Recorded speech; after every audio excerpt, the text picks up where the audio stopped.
বিক্ষিপ্ত সংঘর্ষ আর অভিযোগ পাল্টা অভিযোগের মধ্য দিয়ে চলছে ভারতের লোকসভা নির্বাচনের শেষ দফার ভোট গ্রহণ। সপ্তম দফায় ৮ রাজ্য ও কেন্দ্রশাসিত অঞ্চলের ৫৭টি আসনে লড়ছেন ৯০৪ জন প্রার্থী। ভারতীয় সময় সকাল ৭টায় শুরু হয়ে ভোট চলবে সন্ধ্যা ৬টা পর্যন্ত। এদিকে সকাল ৯টা পর্যন্ত দেশটির নির্বাচন কমিশনে ৭১৫টি অভিযোগ জমা পড়েছে। আবহাওয়ার মতোই যেন কিছুটা উত্তপ্ত হয়ে উঠেছে ভারতের লোকসভা নির্বাচনের শেষ দফার ভোট। শনিবার সকাল থেকেই কিছু আসনে মিলছে নানান অভিযোগ।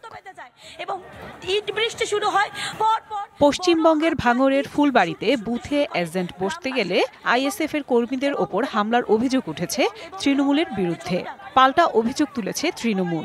এ ঘটনায় দুই পক্ষের সংঘর্ষে বেশ কয়েকজন আহত হয়। পরিস্থিতি নিয়ন্ত্রণে লাঠিচার্জ করে পুলিশ। রাজ্যের বসিরহাটে বিজেপির এজেন্টকে মারধরের অভিযোগ উঠেছে তৃণমূলের বিরুদ্ধে।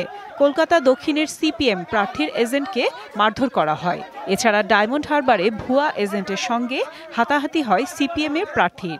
জয়নগরে সংঘর্ষ হয়েছে তৃণমূল বিজেপির সমর্থকদের মধ্যে।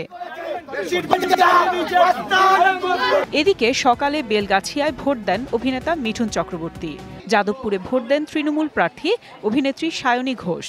আর হিমাচলের মান্ডিতে নিজের আসনে ভোট দিয়েছেন কঙ্গনা রানাওত।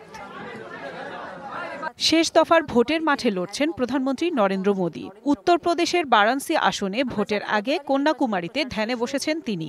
ভোট পর্ব শেষ হলেই ধ্যান ভাঙবেন মোদী। যদিও বিরোধীদের অভিযোগ, আনুষ্ঠানিক প্রচারের সময় শেষ হলেও প্রচারের আলোয় থাকতেই ধ্যানে বসেছেন ভারতীয় প্রধানমন্ত্রী। ভোট গণনা ও চূড়ান্ত ফলাফল ঘোষণা করা হবে ৪ জুন। আফসানা নীলা, ডিবিসি নিউজ ডেস্ক। নগদে ৫০০ টাকা বা তার বেশি পেমেন্টে পেতে পারেন ঢাকায় জমিসহ ২০ কোটি টাকার পুরস্কার।